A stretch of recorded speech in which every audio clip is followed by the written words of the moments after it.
everybody, how we all doing tonight? We are Obsidian from South Central Los Angeles, California, and this song is called End of Days.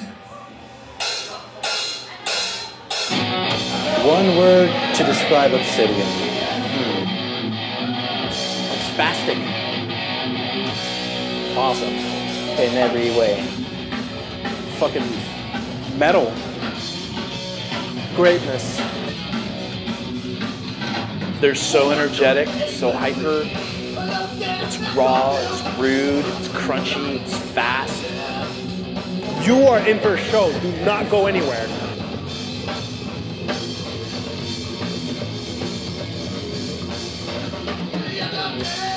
At the end of the show, fuck.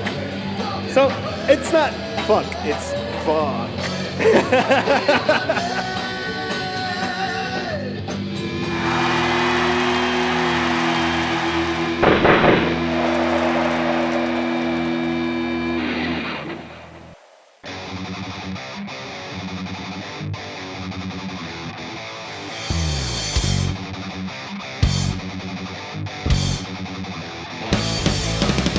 I was looking for a band to open up for our first show. I looked at YouTube and I found a video of Obsidian. I found a couple videos. I'm a drummer. Me and a bunch of my friends ended up going to the music store, Sam Ash. And we saw them up there and we were really impressed. The guitarist work, Frank, he was just amazing, and the drummer, we just haven't heard stuff like that kind of playing in a good while, so we were really impressed and we just wanted to hang out with them. They were amazing live, and it's been a friendship ever since. It was pretty much history from there. They're all real fucking good guys. Yeah! Going in Hollywood! How's everybody doing tonight? Yeah! We are Obsidian! The beast behind the drums there, Mike Lopez!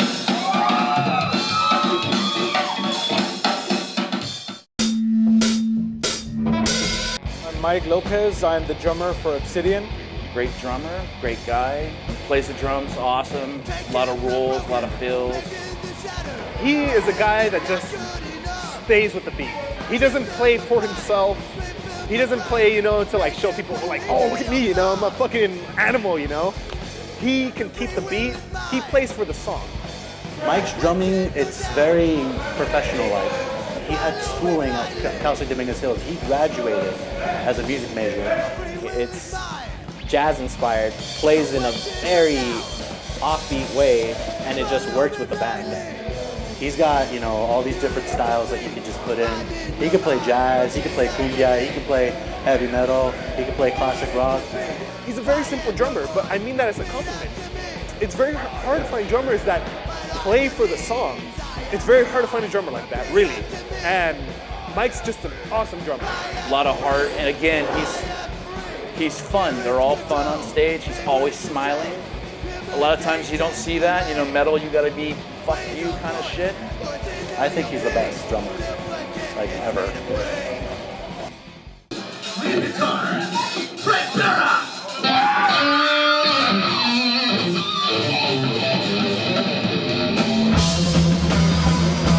I am Frank Barra. I also go by Francisco Lombera, which is my real name. Pancho, from what my homies call me. I am the lead guitarist and co-writer of the songs. Frank is probably one of the best guitarists I've seen of this generation. The guy is years ahead of a lot of guitar players that I've seen. He's a really talented fucking guitarist. And he fucking rips it up all over the guitar. He's a future virtuoso. Like, that guy can shred at 100 miles an hour. He can mess up and you will never even notice. It's just amazing every single time I see him play. He has his own style. I don't think he really sounds like anybody. You can see him getting on top of sofas and pool tables. The guy just runs and gets into the crowd's face when it's, you know, live. That guy's a madman. Anybody that sees Obsidian live, they're gonna talk about him. They're gonna talk about what he does on stage, what he does off the stage, because he flies off the stage, takes his clothes off, runs around. Bum, bum, bum, bum, bum. Looper. Lead vocals and bass guitar myself, Carlos Calavera.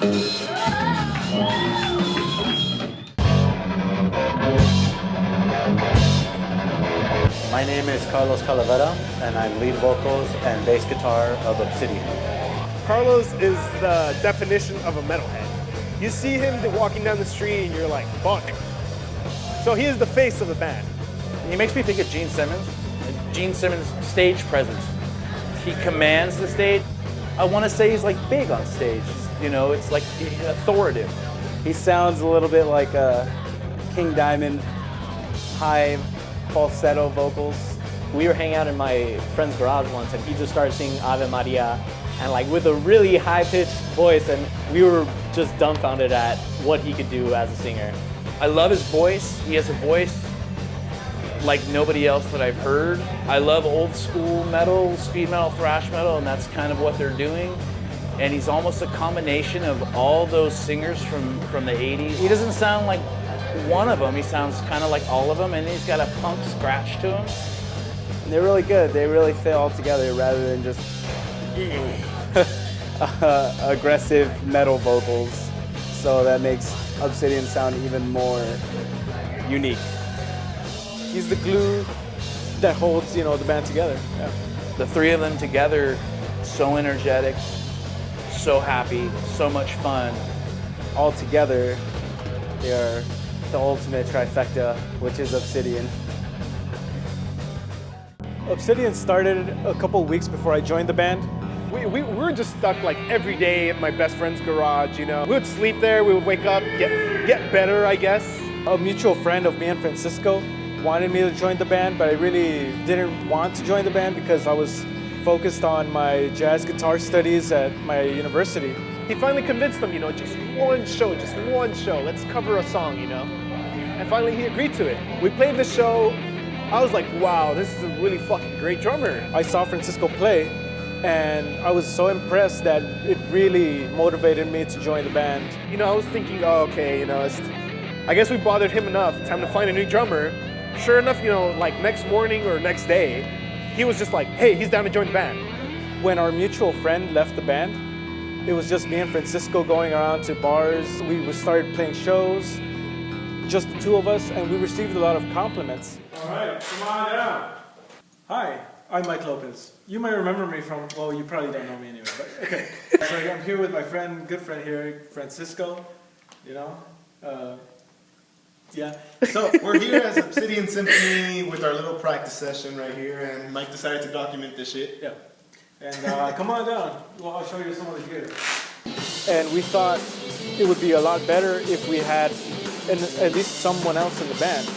At my university, I found Carlos, and I invited him to join the band, and that was it. Yeah, he ended up being, bass player.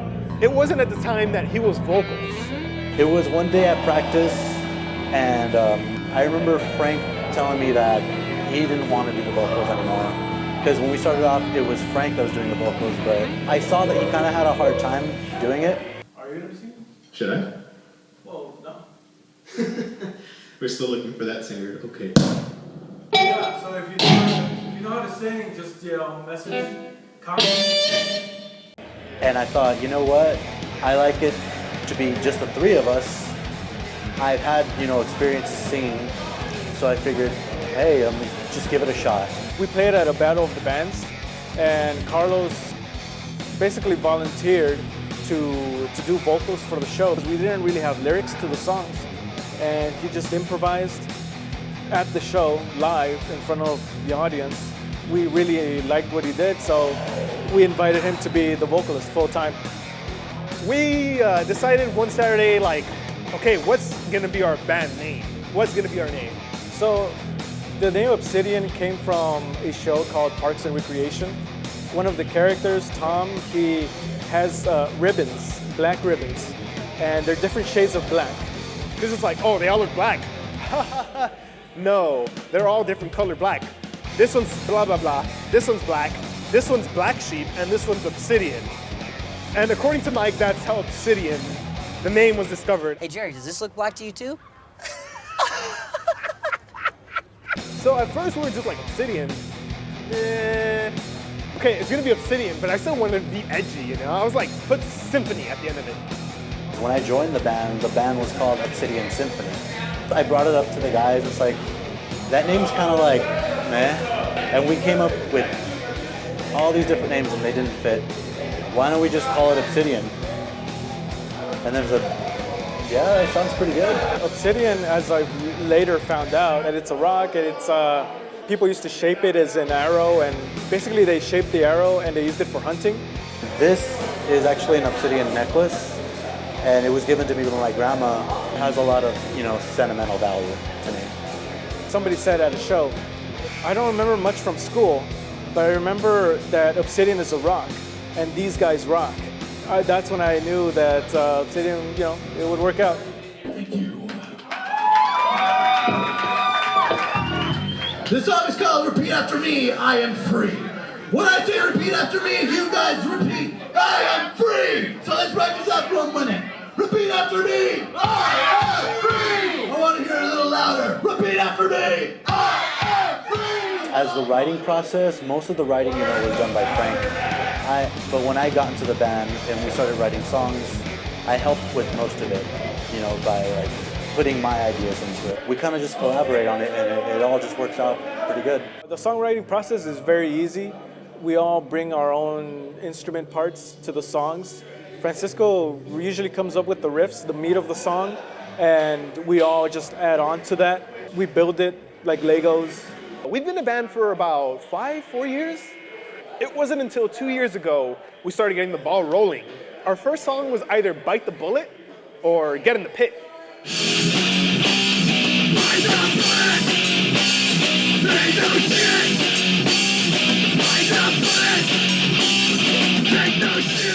Bite the Bullet. And that thing is very fast, very catchy. And every single time we hear it, we always chant with them, bite the bullet, take no shit. It's Bite the Bullet. That's what people know us for. Bite the Bullet. So whenever I see people in our shows and they sing the song Bite the Bullet, I'm like, oh my God, that's awesome. And then they sing the next part, Take No Shit. I'm like, oh my God, they know the song. That's absolutely fucking mind-boggling. It's crazy.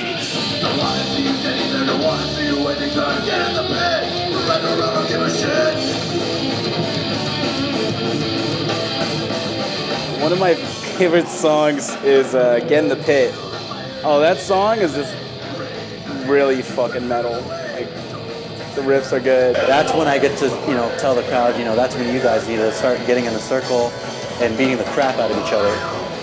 I like seeing that. I like people when they get into the music. You see the music go through them like if it was like energy. And when that energy expunges, it comes to us, I think that those two songs encapsulate what Obsidian was during the first 2 years, which was, fast music, fast drums. A lot of their songs are anthem songs.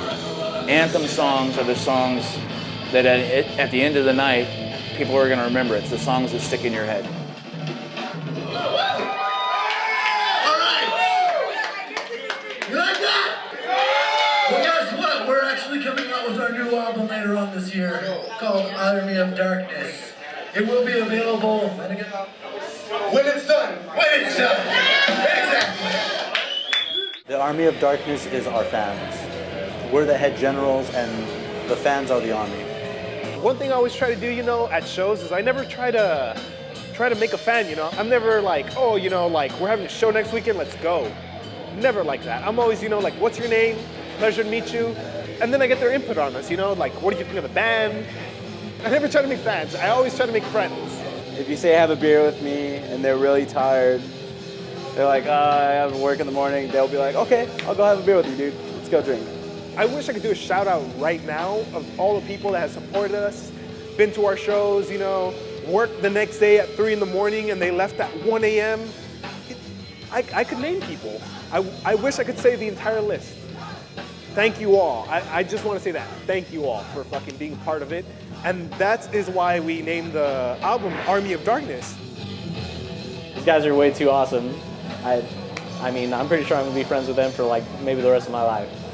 And I can't wait to see them through to the end. I hope I'm along for the ride to watch them, if not continue to play with them. And you know, if they shoot up that ladder, maybe they'll remember me and shoot me up there well too. It's a lot of hard work put out into this album. I'm not saying like, oh, it's a lot of hard work, you better listen to it. No, we took our time with this album. I think this album will pretty much show the world what Obsidian's about, and it will show the world what we can do. I think the new Obsidian album's gonna fucking rip. Their new album might be one of those albums that you could hear over and over again till the end of time. You guys should totally buy that shit on iTunes, fucking Bandcamp, or whatever. It's gonna rock your fucking world. It's a mission statement. You know, we want everybody to join the Army of Darkness and get in the pit and bite the bullet.